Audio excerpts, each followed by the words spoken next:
మీరంతా కూడా క్షేమంగా ఉన్నారు అని నేను భావిస్తున్నాను.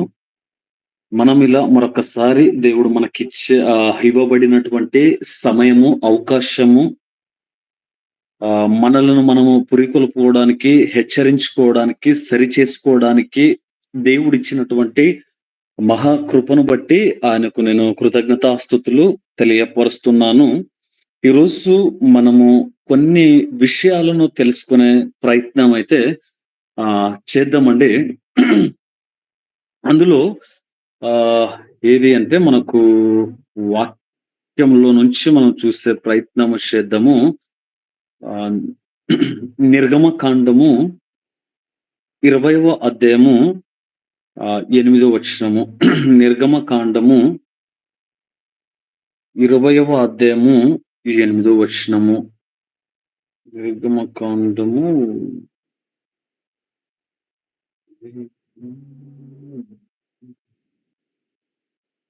8, 9 వచనాలండి. ఇక్కడ ఏం రాయబడిందంటే, విశ్రాంతి దినమును పరిశుద్ధముగా ఆచరించుటకు జ్ఞాపకం ఉంచుకొనుము. 9వ వచనము. 6 దినములు నువ్వు కష్టపడి నీ పని అంతయు చేయవలెను. 7వ దినము నీ దేవుడైన యెహోవాకు విశ్రాంతి దినము. దానిలో నీవేమైనను, నీ కుమారుడైనను, నీ కుమార్తె అయినను, నీ దాసుడైనను, నీ దాసి అయినను, నీ పశువైనను, నీ ఇంట్లోనున్న పరదేశి అయినను ఏ పనియు చేయకూడదు అనే విషయాన్ని మనం ఇక్కడ చూస్తామండి. అంటే ఈరోజు అంశము ఏంటి అంటే, దేవుడు నాకు ఇవ్వబడినటువంటి ఆ యొక్క సందేశము లేదా ఆ వాక్యాలు, ఆ మాటలను ధ్యానిస్తున్నప్పుడు తెలియపరిచినటువంటి విషయం ఏంటంటే, తృప్తి కలిగినటువంటి జీవితము.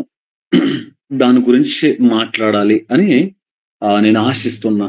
తృప్తి కలిగినటువంటి జీవితము అంటే, మనకు ఒక రాత్రి అంటే ఏదో ఒక రోజు, సోమవారం నుంచి ఆదివారం వరకు, ఆ 7 రోజుల్లో ఏ ఒక్క రోజైనా నిద్రపోకుండా మేలుకొనే ఉన్నాము అనుకోండి, మన యొక్క శరీరం ఏమవుతుందంటే బలహీనత పడుతుంది, నీరసంగా ఉంటాం. తర్వాత మనం ఏదైనా పని చేయాలన్నా కూడా యాక్టివ్గా మనం పని చేయలేము. ఎందుకు అంటే, రాత్రి మనము నిద్రపోవలసినటువంటి సమయంలో నిద్రపోలేదు కాబట్టి. సగటున ఒక వ్యక్తికి నిద్ర ఎంత అవసరమని సైన్స్ మనకు తెలియపరుస్తుందంటే, మినిమం 6 నుంచి 7 అవర్స్ బాడీ రెస్ట్ లో ఉండాలి. అంటే మనము రెస్ట్ తీసుకోవాలి లేదా నిద్రపోవాలి అని సైన్స్ మనకు తెలియపరుస్తుంది. అంటే ఒక వ్యక్తి ఒక రోజల్లా యాక్టివ్గా ఉండాలి అంటే ఆ వ్యక్తి 6 నుంచి 7 గంటల పాటు నిద్రపోవాలి. అలా నిద్రపోతేనే ఆ వ్యక్తి యాక్టివ్గా ఉంటాడు అని సైన్స్ ద్వారా మనకు తెలుసు. అయినప్పటికీ కూడా లోకాన్ని మనం చూసినప్పుడు, లోకంలో ఉన్నటువంటి సగం క్రైస్తవులను పరిశీలన చేస్తున్నప్పుడు ఏం మనకు అనిపిస్తుంది, ప్రతి మనిషి ఈరోజు రాత్రనక పగలనక కష్టపడి పని చేస్తున్నాడు.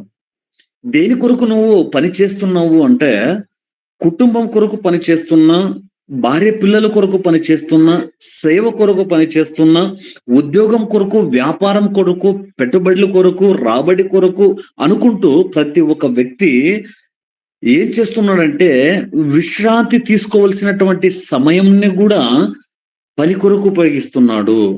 ఆ విశ్రాంతి తీసుకొని రెస్ట్ చేయవలసినటువంటి వ్యక్తి కూడా పనిలో పడి, సంపాదనలో పడి, ఆ శరీరానికి ఇవ్వవలసినటువంటి నిద్రను ఇవ్వలేక ఆ వ్యక్తి రేయింబవళ్ళు కష్టపడుతూ ఉంటే అనారోగ్యం పాల్గొండా వెళ్తున్నారు ఈరోజు అనేక మంది. కారణం ఏంటంటే, మాకు అప్పుల బాధ ఎక్కువైపోయిందండి. కారణం ఏంటంటే, కుటుంబాన్ని పోషించే వ్యక్తి నేనొక్కదాన్నే. కాబట్టి భారమంతా నా మీదే ఉంది. నేనే నా కుటుంబాన్ని పోషించుకోవాలి, రక్షించుకోవాలి, కాపాడుకోవాలి. వాళ్ళను ఏం చేయాలి? నడిపించాలి. కాబట్టి ఒక సాలరీ నాకు కావడం లేదు. మొన్న ఒక వ్యక్తి అన్నాడు, "ఆదివారం రోజు ఎందుకు మందిరానికి రాకుండా నువ్వు తప్పించుకుంటున్నావు తమ్ముడు" అంటే, "లేదన్నా నేను నాకు 24 అవర్స్ అంటే ఒక నైట్, ఒక డే నేను పని చేస్తాను. మరుసటి రోజు నాకు లీవ్ ఉంటది. కానీ నేను నిద్రపోను. మళ్ళా పనికే వెళ్తా. ఎందుకు? అంటే అప్పులు ఎక్కువైపోయినాయి. అంత భారమంతా నా మీద పడింది కాబట్టి నేను ఆ అప్పులను తీర్చాలి. మరి మందిరానికి రావా? ఆహా! మందిరానికి రావాలనుంది గానీ రాలేకపోతున్నా. దేవుడే నాకు ఆహ్, సహాయం చేయాలి. దేవుడే నాకు సహాయం చేయాలి. మందిరానికి రావా? ఆ! రాను. ఎందుకని? అప్పులెక్కువున్నాయి. మందిరానికి రావా? ఆ! రాను. ఎందుకు? అనారోగ్యంతో ఉన్నా. మందిరానికి రావా? రాను. ఎందుకు?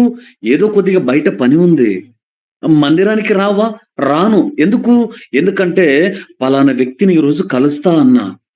మందిరానికి రాను. ఇంట్లో పనులెక్కువున్నాయి.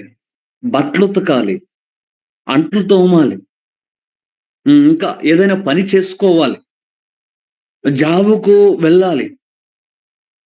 ఇలా ప్రతి ఒక్కరు గూడా ఏం చేస్తున్నారంటే, ఇక్కడ చూడండి ఎంత స్పష్టంగా దేవుడు తెలియపరిచాడు నిర్గమకాండంలో 20వ అధ్యాయంలో 9వ వచనంలో, "6 దినములు నువ్వు కష్టపడి నువ్వు పని చెయ్యి" అన్నాడు. కానీ మనిషి ఈ లోకం ఏమంటదంటే, 6 రోజులు ఎందుకు కష్టపడతావు? నీకు బలమున్నంత వరకు కష్టపడు. ఎంత వరకు సంపాదించగలుగుతావో అంతవరకు సంపాదించు. నీకు ఎంత వరకు బలముంటదో అంతవరకు సంపాదించు. అందుకే చూడండి ప్రతి ఒక్కరు సంపాదనల మీద ఆధారపడుతున్నారు. ఈరోజు అనేక కుటుంబాలు దేవుని మీద ఆధారపడుతున్నాయో లేదో మనకు తెలీదు గానీ, సంపాదన మీద, డబ్బు మీద, లోకం మీద, వ్యక్తుల మీద ఆధారపడుతున్నారు చాలా మంది. వీళ్ళందరికీ ఏమి లేదంటే, తృప్తి కలిగినటువంటి జీవితం లేదు. తృప్తి లేదు ఈరోజు ఎంత సంపాదించినా, సంపాదించాలి. 20,000 మనిషికి సరిపోవడం లేదు. కాబట్టి అంటాడు, నేను ఓటి చేసైనా 30,000 సంపాదించాలి. వ్యక్తికి 50,000 సరిపోవడం లేదు. నేను ఓటి చేసైనా 60, 70,000 సంపాదించగలగాలి. అంటే ఎంత దేవుడు నీకు ఎంత దేవుడు నాకెంత దేవుడు మనకెంత ఇస్తే మనం తృప్తిగా ఉంటాం చెప్పండి? డబ్బు విషయంలో ఏ ఒక్కరు గూడా నాకు ఇంతకి చాలు అనేవారు లేరండి. ఈరోజు ఈ వాక్యాన్ని వింటున్నటువంటి మనలో గూడా అలాంటి మనస్తత్వం ఉన్నట్లయితే మార్చుకుందాం. ఇక్కడితో చాలు. ఇంతటితో చాలు. అందుకే ఆ వ్యక్తి ఒక రాత్రి నిద్రపోకుండా ఉంటే ఎంత శరీరము బలంగా అయిపోతదో, వారంలో ఒకసారి మందిరానికి వెళ్ళకపోయినా, దేవుని సన్నిధిలో కనిపించకపోయినా, అంతకన్నా 10 రెట్లు ఆత్మ బలహీనమైపోతది. ఆ విషయాన్ని మర్చిపోయారు. అంటే ఈరోజు అనేక మంది వాళ్ళ ఫోకస్ దేని మీద అంటే సంపాదన మీద. అప్పుడు మీరు అడగొచ్చు, మరి సంపాదన లేకుండా మనము బ్రతకగలమా? సంపాదన లేకుండా మనము జీవించగలమా? కుటుంబాన్ని పోషించుకోగలమా? ఏం చెప్తున్నారు బ్రదర్ అని మీరు ఒకవేళ నన్నడిగితే, ఒక వాక్యాన్ని మనము చూసే ప్రయత్నం చేద్దాము. 127వ కీర్తన 2 వచనాన్ని. 127వ కీర్తన 2 వచనము. దేవుని మాటలు ఏ విధంగా ఉన్నాయో ఒకసారి చూద్దాం. అక్కడ ఏం రాయబడుంది? ఈ 127వ కీర్తన 2 వచనంలో, మీరు వేకువనే లేచి చాలా రాత్రి అయిన తర్వాత పండుకొనుచు కష్టార్జితమైన ఆహారము తినుచుండుట వ్యర్థమే. దాని అర్థము కన్నడలో సూపర్‌గా రాయబడుంది. మీరు వేకువనే తొందరగా మీరు లేచినా, ఒకవేళ రాత్రి చాలా లేట్ అయిన తర్వాత మీరు పండుకున్నా, మీరు తొందరగా లేచేది, లేట్ అయి పండుకునేది దేనికి అంటే ఆహారం కొరకే. తినుట వ్యర్థము అంటున్నాడిక్కడ భక్తుడు. ఎందుకు వ్యర్థము? అంటే ఒక మనిషికి లేదా ఒక కుటుంబానికి ఒక నెలకి ఎంత సరిపోతది మనకు? ఒక ముగ్గురున్నారనుకోండి. ముగ్గురికి భోంచేయడానికి మామూలుగా మనము ఆహ్, గొప్పగా తినడం కాదు గానీ, మామూలుగా తినాలి అంటే వారంలో ఒకసారి ఏది చికెను, మటను ఇలా తినేవారు. తర్వాత అన్నము, సాంబారు లేదా రొట్టె, దానికి కావాల్సినటువంటి కూరగాయలు, దీని అంతటికి ఒక ముగ్గురు నుంచి నలుగురు వ్యక్తులను తీసుకుంటే ఒక రూ. 3000 అవుతుందండి. 3000 అవుతుందంతే. బాగా పరిశీలన చేస్తే ఒక 3000 అవుతుంది. అంటే నెలకు ఒక ఇద్దరు లేదా ముగ్గురు వ్యక్తులు ఎంత తింటారు అంటే 3000 దాకా తినొచ్చు. లేదు నేను వారంలో 3 సార్లు బిర్యానీ తింటా. ఆ! వారంలో 4 సార్లు బయట ఫుడ్ గూడా తింటా. ఆ!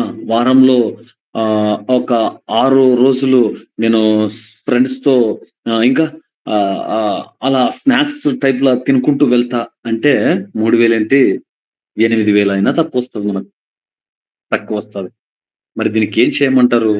ఏం చేయమంటారు అంటే, ఇక్కడ మీరు తొందరగా లేచినా, లేటయి పండుకున్నా, మీరు కష్టపడి పని చేసేది దేని కొరకు అంటే, ఆహారం కొరకే. కానీ, ఆహారం కొరకే అన్నటువంటి దేవుడేమంటున్నాడు తర్వాత, తన ప్రియులు నిద్రించుచుండగా ఆయన వారికిచ్చుచున్నాడు. ఎంత గొప్ప మాట ఇది. అంటే 6 రోజులు మీరు పనిచేసి, ఏడవ రోజున నాకు మీరిచ్చినట్లయితే మీరు విశ్రాంతితో ఉంటారు. దేవుడు ఏ విధంగా అయితే విశ్రాంతి తీసుకున్నాడో, అదే విధంగా నన్ను చూసైనా నా బిడ్డలు, నన్ను చూసైనా నా భక్తులు, నన్ను చూసైనా నా విశ్వాసులు విశ్రాంతి తీసుకుంటారేమో అని దేవుడు రాయించాడండి ఆదికాండంలో, నిర్గమకాండంలో. 6 రోజులు సృష్టినంతా చేశాను. ఏడో రోజును విశ్రమించాను.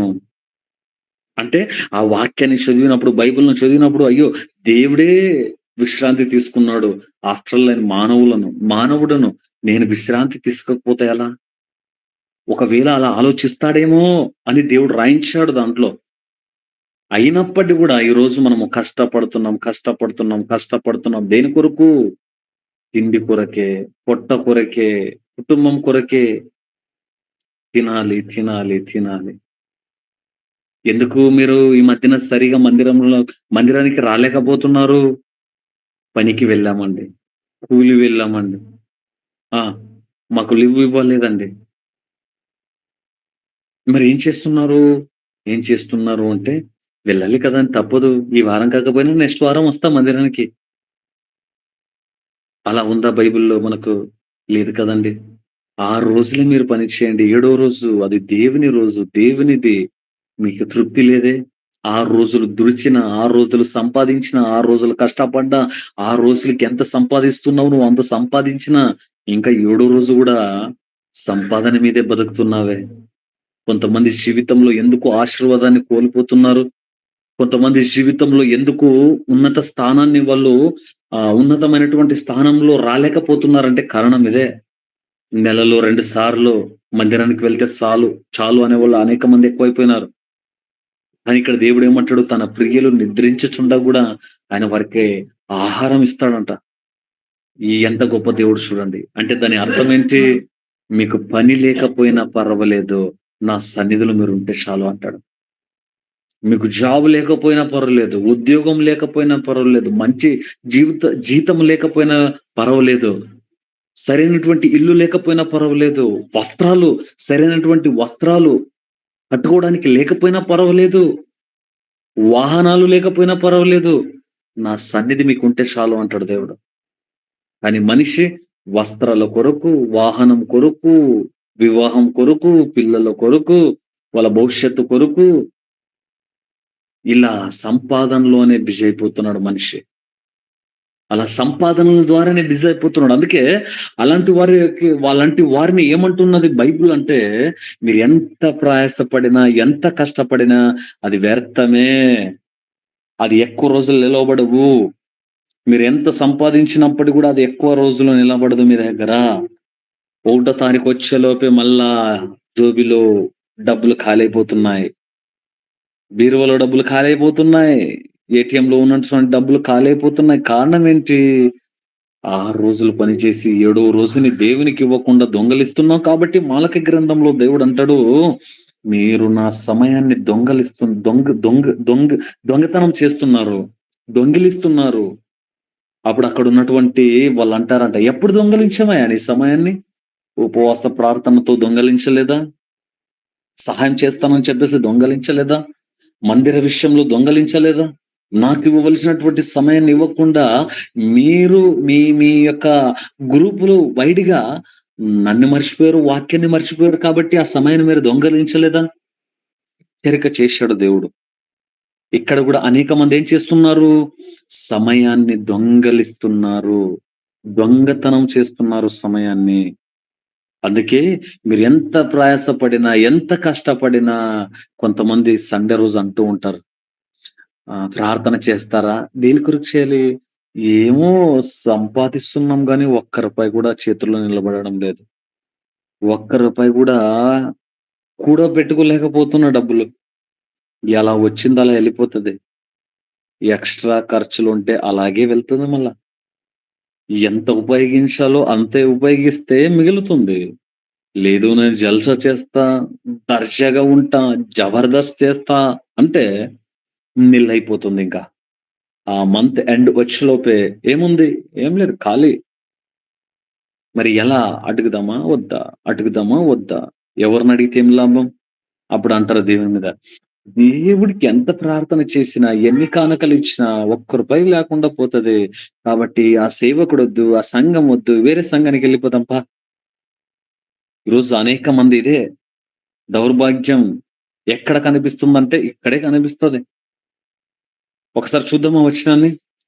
మరి సొంతంగా చెప్తున్నాను అని మీరు అనుకోకూడదు కదా! కాబట్టి అక్కడ ఒకసారి చూసే ప్రయత్నం చేద్దామండి. మనం వాక్యం నుంచి చూద్దాం.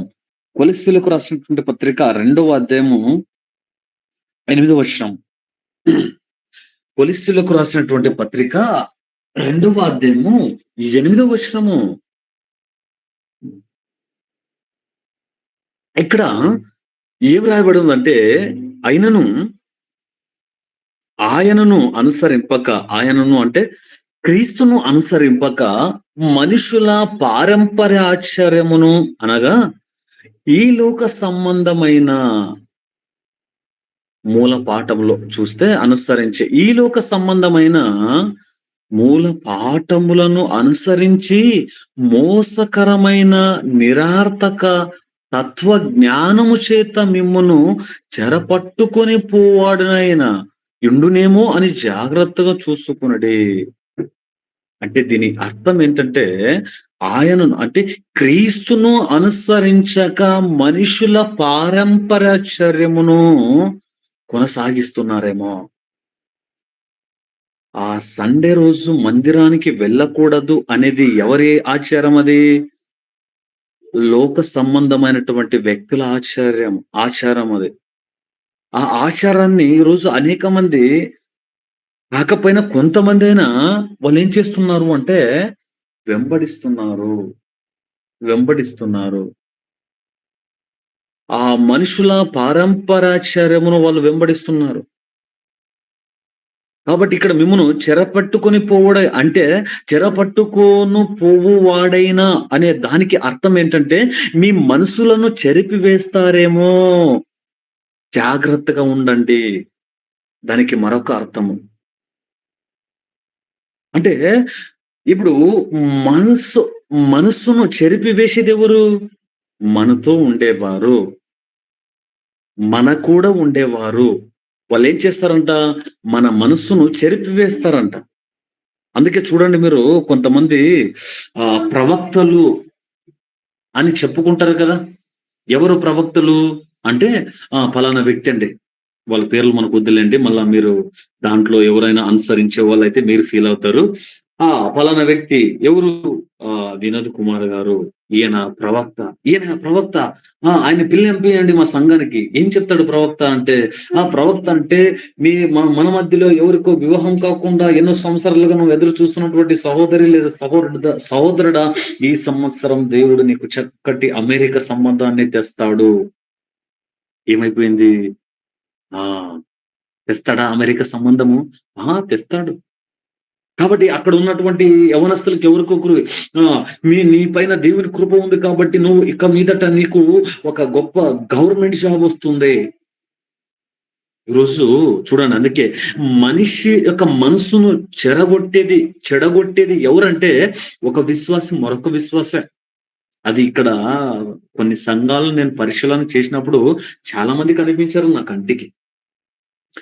రెగ్యులర్ గా వెళ్తున్నటువంటి సంఘంలో ఆ వ్యక్తి కనిపిలే, వేరే సంఘంలో కనిపించారు. అడిగా ఎందుకు అంటే, ఆ సంఘంలో ఎప్పుడు కూడా ప్రవక్తలను పిలుచుకురాలేదు. ప్రవక్త ద్వారా మాకు కొన్ని విషయాలు తెలియపరచలేదు. ఆయన ప్రవక్త అంట కదా, ఆయన చెప్తే జరుగుతుందంట కదా. కానీ ఈ సంఘంలో అయితే వారానికి ఒక ప్రవక్త వస్తున్నాడు. ఏం ప్రవశిస్తున్నాడు? నీకు ఇల్లు వస్తుందంట, నీకు కారు వస్తుందంట, నీకు గర్భఫలం వస్తుందంట, నీకు వివాహం అవుతుందంట, నీకు పిల్లలు పుడతారంట. నువ్వు ఎక్కడ అమెరికాకు వెళ్తావంట, ఆస్ట్రేలియా వెళ్తావంట. ఏం చేస్తున్నారు? ప్రవచనము. చూడండి, ఈరోజు అనేక మంది దొంగలు ఏం చేశారు అంటే, ఈ లోక సంబంధమైనటువంటి వాటి పైన ప్రవదన చేస్తూ ఉంటారు. ఎందుకు ఇలా తయారయ్యారు అంటే, మేము ప్రవక్తలము. అలా బైబిల్‌లో ఎక్కడ లేదే 66 పుస్తకంలో. వీళ్ళు ప్రవక్తలు, వీళ్ళు సేవకులు. ఈ సేవకులకు ఈ వరాలు లేవు అని ఎక్కడైనా ఉందా? 66 పుస్తకాల్లో ఎక్కడ కూడా లేదండి. వాళ్ళు పెట్టుకున్నారు అంతే. దరిద్రం ఏమంటే, ఇవి పెట్టుకున్నటువంటి ఈ సేవకుడు కూడా తెలీదు వీడు. ఎందుకు ఇలా మాట్లాడుతున్నానంటే, ఈ సేవకుడు మొన్న ఒక సంఘ కాపరి సదస్సుల మీటింగ్ ఒకటి జరిగిందండి. అలా జరిగితే ఒక 100 మంది సేవకులకు అనుమతించారు. అందులో వాక్యం చెప్పడానికి వెళ్ళాను. అందులో వాక్యం చెప్పడానికి వెళ్ళినప్పుడు ఈ ఈ టాపిక్ మీద మాట్లాడాను నేను. వరాలు దేవుడు ఒక సేవకుని దేవుడు ఎన్నుకున్నాడంటే ఖచ్చితంగా ఆ వ్యక్తికి దేవుడు వరాలు ఇస్తాడు. కొరింథీయులకు రాసినటువంటి పత్రికలో 12 వరాలు ఖచ్చితంగా దేవుడు ఇస్తాడు ప్రతి సేవకునికి. ఆ సబ్జెక్ట్ మాట్లాడినా. అక్కడ 80% మంది యాక్సెప్ట్ చేశారు. 20% మంది ఏమన్నారంటే, లేదండి మాకు వరాలు లేవు. ఎవడు చెప్పాడురా నీకు వరాలు లేవని? యేసుక్రీస్తు చెప్పాడా? లేకుంటే పాత నిబంధన గ్రంథంలో ఎవరైనా చెప్పారా? అరే నీకు వరాలు ఇవ్వనురా అన్నాడా దేవుడు ఎక్కడైనా? మొదటి శతాబ్దంలో యేసుక్రీస్తు వారు సంఘాలను స్థాపించినప్పుడు వరములతో, అద్భుతాలతో సంఘాలు నడిచాయండి. ఈరోజు జీరో. సంఘాలలో అద్భుతాలు జరగడం లేదు కొన్ని సంఘాల్లో. సంఘ సేవకులు అంటారు, నా దగ్గర అంత శక్తి, అంత పవర్ లేదు కాబట్టి ఎవరికుంది? పలానా ప్రాంతంలో ఉన్నాడు కదా, ఆ వ్యక్తికి ఉందంట. పిల్లంపిద్దామా? పిల్లంపేయండి మళ్ళా. వాడు నువ్వు ఇద్దరు కలిసి వెళ్దురు అక్కడ నరకానికి ఇంకా. ఎందుకు అంటే, మీ మనస్సును చెడపేవాడొస్తాడు, జాగ్రత్త. ఆయనను అనుసరింపక మనుషుల పారంపర్య ఆచారాలను మీరు ఏం చేస్తున్నారు? అనుసరిస్తున్నారు. మోసపోకుండా మీ హృదయాలను ఏం చేయాలి? కాచుకోవాలి, కాపాడుకోవాలి. కొలిసులకు అక్కడ తెలియపరుస్తున్నాడండి భక్తుడు. ఈరోజు అనేక సంఘాలు ఒక సంఘం నుంచి మరొక సంఘానికి, మరొక సంఘానికి ఎందుకు మారుతున్నారు విశ్వాసులు? స్థిరమైనటువంటి విశ్వాసం లేదు అనేక ప్రజల్లో. ఎందుకు అంటే, ఇక్కడొచ్చి పడింది సమస్య. మా సేవకుడు 10 సంవత్సరాల నుంచి వెళ్తున్నానండి. ఏం జరగడం లేదు ఆ చర్చిలో. ఆ సేవకుని దగ్గర కూడా ఏం లేదు. 5 సంవత్సరాల నుంచి వెళ్తున్నా సేవకుడా? ఏమీ లేదు. మీరు అడిగి చూడండి, మాట్లాడి చూడండి. ఎంతెంత మంది బయటకొస్తారో. అంటే ఏం చెప్పదలిచాను అంటే, తృప్తి లేదు ఈరోజు. ఆ వ్యక్తి సంపాదనలో తృప్తి లేదు, చేస్తున్నటువంటి పనిలో తృప్తి లేదు, ఉంటున్నటువంటి నివాసము ఏదైతే ఉందో అక్కడ తృప్తి లేదు. సంఘానికి ఒకవేళ వెళ్ళాడంటే ఆ సంఘంలో తృప్తి లేదు. అక్కడ అరకొరనో ఏదో ఒక మెలతి ఉంది అని చెప్పుకుంటూ వెళ్ళిపోతున్నాడు. తృప్తి కలిగినటువంటి జీవితం ఎవరు జీవిస్తున్నారు? నాకు ఇక్కడితో చాలు, ఇంతటితో చాలు. ఈరోజు మీరు ప్రధానమంత్రిగా ఉన్నటువంటి వ్యక్తి నుంచి గ్రామాల్లో పని చేసుకునే సర్పంచ్ వరకు ఎవడినైనా మీరు చూడండి. సంపాదన దోచుకున్నామా, దోచుకున్నామా 5 ఏళ్ళు, 3 ఏళ్ళు, 2 ఏళ్ళు ఉంటాను కాబట్టి దోచుకొని చల్లారంటే, లేదు. ఉండేదే 5 సంవత్సరాలు ఉంటా. దోచుకోవాలి కదా! ప్రజలకేమైనా చేయండిరా. దోచుకోవాలి. తృప్తి లేదు. రోజు భూమి మీద ఎవరినైనా తీసుకోండి మీరు. తృప్తి కలిగారా? లేదు. ఆ చిన్న ఇల్లు చాలు కదా! ఆహా! పెద్ద ఇల్లు కావాలి. బైక్ చాలు కదా! నో, కారే కావాలి. మరి ఆ యొక్క షెడ్డో లేదా పూరి గుడిసె లేదు, లేదు, లేదు. నాకి ఆర్‌సీ బిల్డింగే కావాలి. చూడండి. మీరు పెళ్లి చేసుకుంటాను కానీ ఎంతుండాలి సాలరీ? ఆ! 50,000 పైనే ఉండాలి. వివాహం చేసుకుంటాను గాని ఎలా ఉండాలి అబ్బాయి లేదా అమ్మాయి? ఎలా ఉండాలి? సరే అలా ఉన్న తర్వాత ఏమన్నా బాగుంటదా? లేదు, తృప్తి లేదు. తృప్తి లేదు, లేదు, లేదు. ఇదే కనిపిస్తుంది. మీరు ఎక్కడ చూసుకున్నప్పటికి కూడా. అంటే తృప్తి ఎందుకు లేదు అంటే, చివరిగా ఒక వచనం చూసి మనం ముగించుకుందాం. తృప్తి ఎందుకు లేదు మనుషులకు అంటే, మత్తయి రాసినటువంటి సువార్త 11వ అధ్యాయము 28వ వచనంలో ఒక మాట ఉంటది. అది మనకందరికీ వచ్చినటువంటి వాక్యం. తెలిసిన వాక్యమే కాబట్టి, ప్రయాసపడి భారము మోసుకొనుచున్న సమస్త జనులారా నా యొద్దకు రండి, నేను మీకు విశ్రాంతి కలగజేతును. మనకు తెలిసినటువంటి వచనం కాబట్టి. నేను మీకు విశ్రాంతి ఇస్తా. ఎందుకని? మీరెప్పుడు పని, ఉద్యోగము, వ్యాపారము, రెస్ట్ లేకుండా ఏం చేస్తున్నారు? కష్టపడుతున్నారు కాబట్టి మీకు విశ్రాంతి లేదు. ఆ విశ్రాంతి నేనిస్తా రండి. మీరెక్కడైనా చూడండి హాస్పిటల్‌లో 24 అవర్స్ అని రాసుంటారు. ఒక డాక్టర్ కాకపోయినా మరొక డాక్టర్, ఒక పేషెంట్ లేకపోయినా మరొక పేషెంట్. రెస్టారెంట్‌లో మీరు చూడండి. ఒకటి కాకపోయినా మరొకటి 24 అవర్స్ ఎప్పుడైనా మీరు కాల్ చేయొచ్చు. ఏమండి ఏదైనా రూమ్ ఉందా? లాడ్జ్‌కి మీరు కాల్ చేసినా, ఆ రూమ్ ఉందా? ఉంది. ఏసీ రూమా? నార్మల్ రూమా? Normal room. ఏం కావాలి? రూమ్. 24 అవర్స్ సర్విస్ సార్ మాది. ఎప్పుడు ఎనీ టైమ్ ఎక్కడైనా కాల్ చేయండి. ఎందుకు అంటే మనిషికి దేవుడు అవసరం లేదు ఈరోజు. సంపాదనే కావాలి. తృప్తి ఇంకెక్కడుంది? ఈరోజు నాకు 20,000 వస్తున్నాయి చాలమ్మా. నాకిచ్చాడు దేవుడు. చాలు ఇంతటితో. ప్రభువా మీరు నాకిచ్చినటువంటి జీవితం చాలు. నేను ఇంతటితోనే తృప్తి పడగలిగే మనసునివ్వు అని ప్రార్థన చేద్దాం మనం. నాకు ఒక మంచి ఇల్లు, లేదా ఒక మంచి సేవ, లేదా ఒక మంచి పరిచర్య, లేదా ఒక మంచి జాబు, లేదా ఏదో ఒక ఉద్యోగంలో నేనున్నా. ఈ తృప్తి నాకు చాలు ప్రభు. మీ చిత్తమైతే నెక్స్ట్ పొజిషన్, నెక్స్ట్ ఇంక్రిమెంట్ చేయండి. లేకపోతే ఇందులోనే తృప్తి కలిగి జీవించడానికి నాకు మనసివ్వండి. ప్రార్థన చేద్దాం. ఎందుకంటే ఈరోజు అనేక మంది ఇంట్లో మనం చూస్తే సమాధానము లేదు. ఎందుకు? తృప్తి లేదు కాబట్టి. ఆ సమాధానంలో మనకు సమాధానం ఎక్కడ అంటే, ఎక్కడ మనం ఉన్న దాంట్లో తృప్తి కలిగి ఉంటాము. కొన్ని కొన్ని సార్లు ఈ నెల చివరిలో వచ్చేసరికి నేను చూస్తా, ఆలోచన చేస్తా ఏదైనా వండుకోవడానికి లేదా తినడానికి అప్పుడు అనిపిస్తది. లేదు కదా! లేదు అంటే ఒక్క పూట భోజనాన్ని కట్ చేద్దాం. కట్ చేద్దాం. పొద్దునది. వద్దు నాకు. వాటర్ చాలు లేదా ఒక టీ చాలు.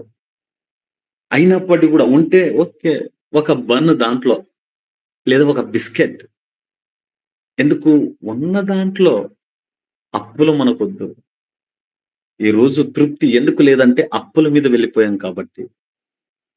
అలా తీసుకొని అందుకే మనకు చాలా విషయాలున్నాయి గానీ, ఇంకా ముగింపులోకెళ్ళిపోయే ప్రయత్నం అయితే చేస్తున్నాం. మనము మనతో ఉండేవారు ఎలా ఉన్నారనేది మనకు అవసరం లేదు గానీ, నేను, నా కుటుంబంలో ఉన్న మేమందరం గూడా ఉన్న దాంట్లోనే తృప్తి కలిగి జీవిస్తాము.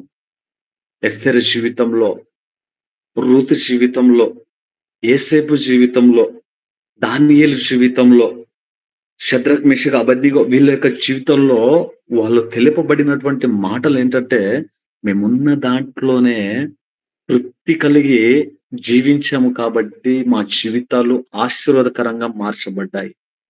ఈరోజు దేవుడు మన అందరితో చెప్తున్నటువంటి మాట ఏంటంటే, ఒకవేళ నెమ్మది లేకుండా మీరు జీవిస్తుంటే, నిద్ర లేకుండా మీరు సతమతం అవుతున్నారు అంటే, ఏదో మీకు కావాలి. ఏదో ఒకటి కొరత ఉంది.